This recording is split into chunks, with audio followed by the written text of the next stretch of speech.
बाटो देखाएको पुसमेङको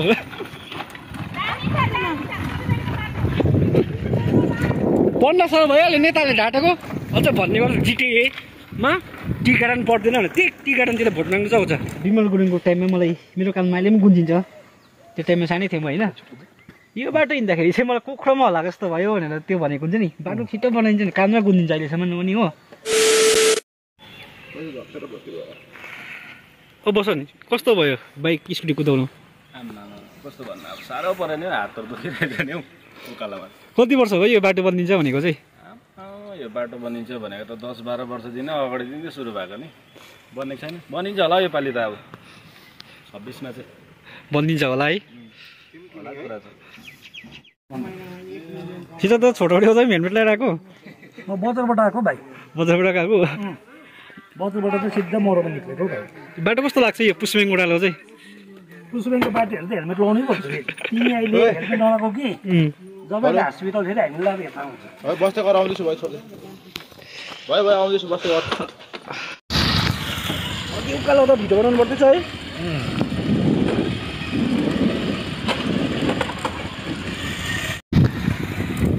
म प्राइमेरी स्कुल पढ्दाखेरिदेखि बाटो बनिन्छ भनेको सुने। 2 पढ्दादेखि सुनेको बाटो बनिन्छ भनेर। गुम्बस गएँ, हाई स्कुल पढेँ। हाई स्कुल पढेर स्कुल छोडेको त अहिले 6 वर्ष जस्तो भइसक्यो स्कुल छोडेको नि। 6 वर्ष एटलिस्ट ज्यादा भयो होला हौ सायद है। ज्यादा भयो। बाटो भन्ने कुरा चाहिँ भन्दैन यहाँको चाहिँ। नरिवल त कति फुटायो बाटो बनिदिन्छ भनेर।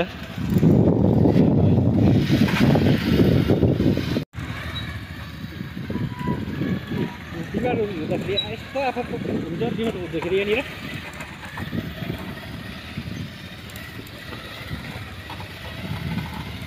एउटा बिमार त जाती हुन्छ यो बाटोले। कुन चाहिँ रहेछ थाहा छ? ग्यासको बिमार त जाती हुन्छ उखानेकोले क्या त। पक्का हो है। अघि उकालो त गर्नुपर्छ बिजोग भएको चाहिँ गरायो भएन बुद्धि पुगेन मती पुगेन म चाहिँ बिग्रियो है।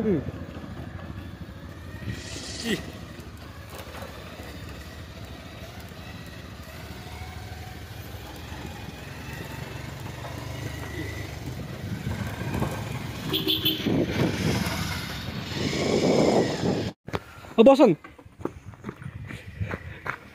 तिम्रो अन्दाजमा नि नरिवल चाहिँ कतिवटा फुटाइसक्यो ल पुसमेङको बाटो बनिन्छ भनेर शिलान्यास गर्दाखेरि? नरिवल चाहिँ यहाँ त अब नरिवल फुटेको त कति भयो भने अब नरिवल पनि खै कस्तो खालको नरिवल ल्याउँछ यता त फुटाउँछ नरिवल हो सक्सेसै हुँदैन। मेरो अन्दाजमा जतिवटा नरिवल फुटाएर पूजा गरेँ नि। नरिवल नफुटाउनेहरू आउनुपर्छ यहाँ त धेरै क्या। होइन मेरो अन्दाजमा त जतिवटा नरिवल फुटाइरहेछन् शिलान्यास गरेकोले त्यो नरिवल फुटाएको पैसाले चाहिँ नि 1 किलोमिटर चाहिँ ड्राइभर छापिन्थ्यो होला हौ। छापिन्थ्यो होला नि कहिलेदेखि कसले फुटायो होला। अब 26मा आउँछ फेरि एमएलए इलेक्सन 15 वर्ष हुन्छ। त्यही नेताहरू आउँछ उनीहरू बाटो बनाइदिन्छ जनताहरू पनि फेरि है बनाइदिन्छ भनेर कुदेको छ। खोक उनीहरूको अधिकार हो आउनु त आउँछ बाटो बनाइदिन्छु भनेर। तर जनताहरू पछि लाग्नु हुँदैन खासमा चाहिँ। लु बाटोको हालत पुसमेङको यस्तो छ। मेन त्यहाँनिर बिमारी हिँड्नुपर्छ स्कुल ड्युटी हिँड्छ ब्याङ्कको कामले हस्पिटल लानुपर्छ।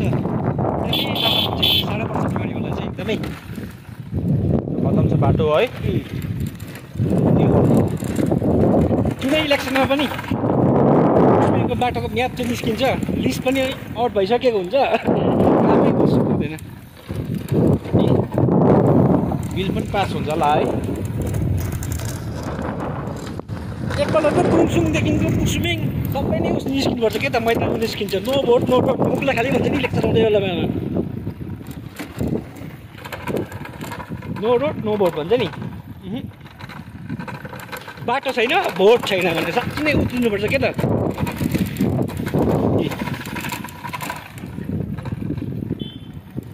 यहाँ चाहिँ यस्तो पानीले बाटो दबिएको छ।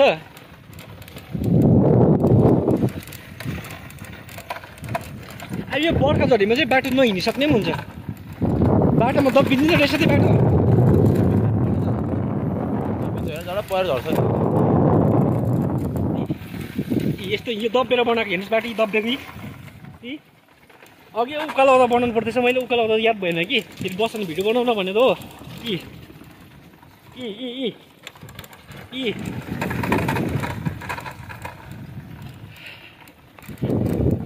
झन्नै बाटो दब्यो भने पहिरो गयो भने रङ्गुलको बाटो अप्सनमा खाली छ फेरि रङ्गुल बाटो पनि अप्सनमा नगएको चाहिँ है सबै अस्ति झरेको यो मेरो अगाडिको भिडियो त्यो तपाईँले देख्नु भएको थियो होला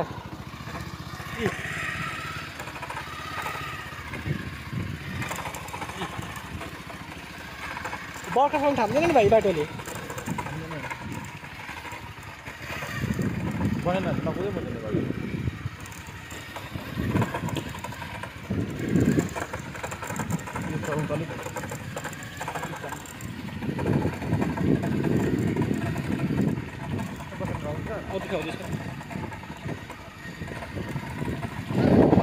हजुर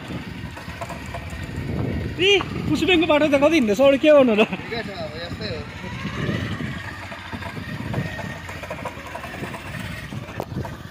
यो त 26 को इलेक्सन त 15 वर्ष हुन्छ है ढाटेको 15 वर्ष हुन्छ नि ढाटेको मैले भने त प्राइमेरी स्कुल 2 पढ्दा जुन सुनेको बाटो बनिन्छ भनेर 2 पढ्दाखेरि खै त बाटो बनिएको गाउँमा डेभलपमेन्ट छैन उन्नति छैन त्यही भएर कतिजना युवाहरू जबलेस भएर परदेश जानुपर्छ कतिजना चाहिँ के परदेशमै व्यापन गरेर पलायन भइसक्यो गाउँमा बस्नुको लागि त गाउँ किनेको त हो त उनीहरू भोलि दिनमा मै बस्दिनँ होला गाउँमा किनभने उन्नतिको कुरा डेभलपमेन्टको कुरा केही छैन विकास भन्ने कुरा छैन विकास छ भनेको गाउँमा बस्नु मन लाग्छ नेताले ढाटेर गाउँको युवाहरूलाई इलेक्सन टाइममा जिन्दाबाद भन्नु मुर्दाबाद भन्नु निकाल्यो गम दिएर खुवायो जति जस्तो जे काम आउँछ उनीहरूले खालि गर्यो है बेकारी समस्या बढेको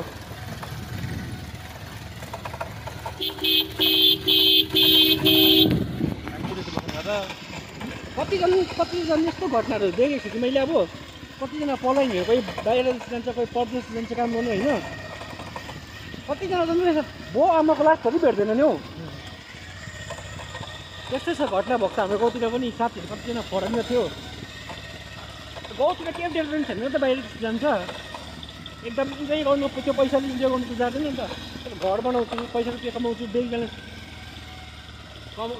के को सेभिङ गरिराख्छु फ्युचरमा काम लाग्छ भनेर त पलायन भएर जान्छ बाहिर देश जान्छ कोही परदेश जान्छ त्यही डेभलपमेन्ट उन्नति कुरा नभएर कतिजनाले त आफ्नै बाउआमाको लाससम्म भेटाउँदैन हुनु चाहिँ बाटो त जति भिडियो देखाउँ त्यति गरेछ आस्था देखाओस् हो न्युज 24 च्यानल आएर देखाओस् जी न्युज आएर देखाओस् यो बाटो छ नि त्यतिकै हो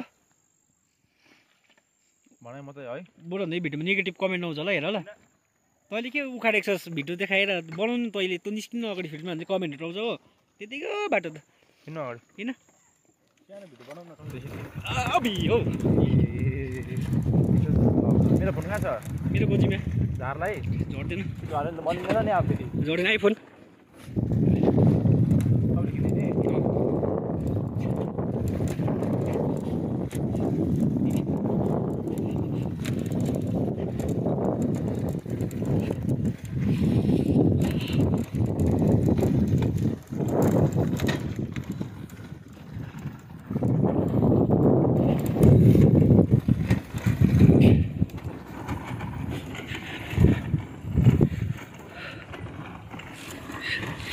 यी बाटो त खासमा हामीले ड्राइभरहरू मिलेर पनि कतिपल्ट बनायौँ नि बाइकवाला गाडीवाला हुन्छ नि बनाएर कति ढुङ्गा टालिङ गरेर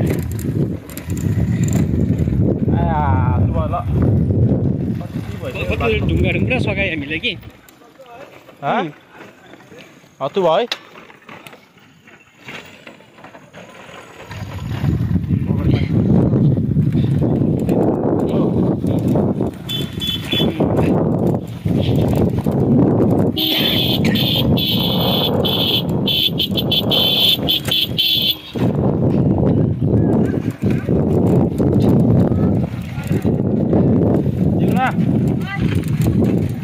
खाएको पर्छ नि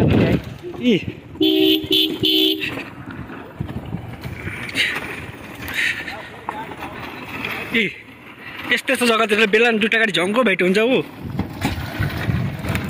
हेर्नु ती यहाँ रोक्नु यहाँ रोक्नु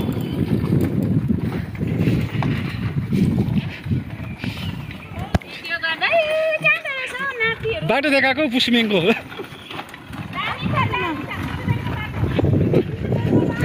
पन्ध्र साल भइहाल्यो नेताले ढाँटेको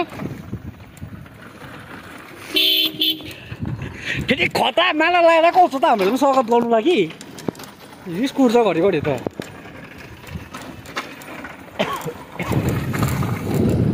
भनौँ भने दार्जिलिङमा 20% बोनसले दिलाउने खालको जिटिएमा नेताहरू पनि छैन है एकैचोटि छ भन त अझ भन्ने गर्छ जिटिएमा टी गार्डन पर्दैन भने त्यही टी गार्डनतिर भोट माग्नु चाहिँ आउँछ सालाहरू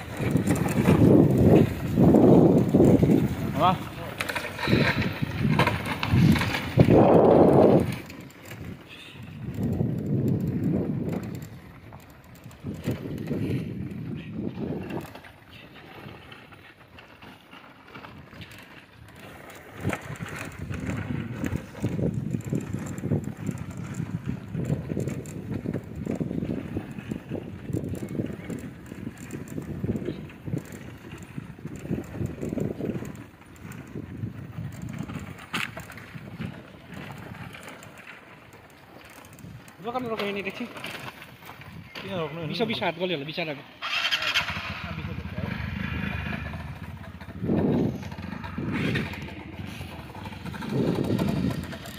बस्नु फोटो खिचेको यहाँनिर मन्दिरमा चढेर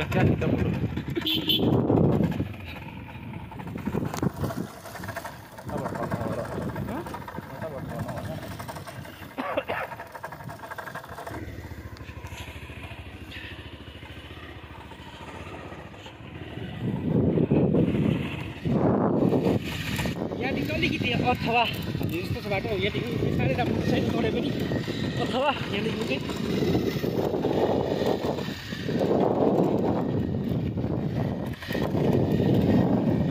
होला कस्तो भयो तर हात कतिको दुख्यो हात त के भन्छ के दुख्यो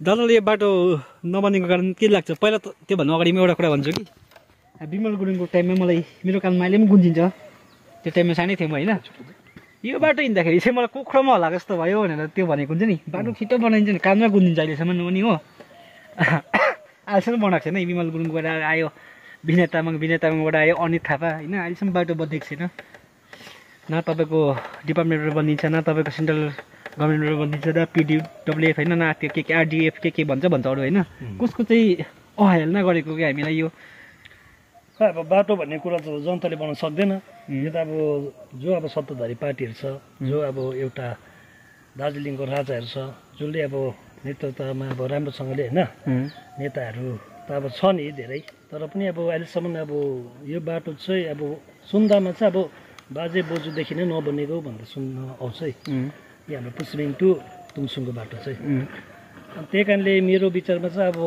जनतालाई त के दोष दिनु जनता त सिधा साधा है अब अहिले अब सिधा साधा भन्दा म धेरै बाटो भइसकेको छ र अब यसमा सबभन्दा ठुलो चाहिँ अब नेताहरूकै हात क्या नेताहरूले चाहिँ जे पनि गर्न सक्छ है एउटा दार्जिलिङको एउटा राजाहरू एउटा दार्जिलिङ चलाउने मान्छेले एउटा यति नाति 3-4 किलोमिटर बाटो बनाउन सक्दैन र मेरो विचारमा चाहिँ नेताहरूको धेरैवटा अब यो गाउँ खालि होइन अरू गाउँहरू पनि छ जुन गाउँ त अब होइन पछाडेर गएको छ हाम्रो गाउँभन्दा पनि अरू गाउँ हेर्नुपर्छ मेन चाहिँ अरू गाउँमा झन् गाडी त के अब घोडा कुद्नु नसक्ने अवस्थाहरू छ तर पनि अब हाम्रो गाउँ पनि अब जीर्ण अवस्थामा छ यो बाटो चाहिँ किनकि अब बिमा हामी त के छ र अब हामीलाई पनि अब धेरै गाह्रो पर्छ युथहरूलाई युवाहरूलाई होइन तर अब बिमारी बाजे बोजूहरूलाई झन् धेरै गाह्रो पर्छ र जति सक्दो यो बाटो चाहिँ बन्नेकै राम्रो त्यो त अघि मैले भनिरहेको थिएँ होइन कतिजना तपाईँको गाउँमा विकास नभएर अब पलायन भएर बाहिर जान्छ परदेश जान्छ कतिजनाले त तपाईँको अब त्यो अब एउटा मस्पिरीमै त जान्छ होइन कतिजना यस्तो घटना पनि सुनेको आफ्नै बाउको आमाको लाससम्म पनि भेट्दैन नि पलायनबाट जानुपर्छ विकास भन्ने कुरा छैन त हो मलाई त कति शब्द जनताको पनि गल्ती जस्तो लाग्छ जनताको चाहिँ किन भन्नुहोस् त नेताले ढाँटेको 15 वर्ष 25 वर्ष भइसक्यो नि त्यही नेतालाई पत्याइरहन्छ होइन अब यता भने त अब जनता मैले भने अब जनता पहिला लाटो थियो तर अब अहिले त धेरै सचेत भएको छ नि त अब यो कुरा त अब जनताले बुझ्नु पर्यो अब जनता पनि कसलाई दोषाउनु रहने होइन हामी पनि त्यसमा परेकै हो कतिवटा कुराहरूमा होइन चाहँदा नाच्दाखेरि त्यही कारणले त अब यसमा त अब योपालि त अब बुझ्नु पर्यो बुझ्नु पनि के र अब बुझि पनि सकेको छ नि। आज यो भिडियो मैले अलिकति भडासहरू पनि निकालेको छु कि थाहा छ मलाई नेगेटिभ कमेन्ट आउँछ तर कमेन्ट आयो भने बाल मतलब मैले मेरो गर्ने कर्तव्य गरेको छु मैले होइन।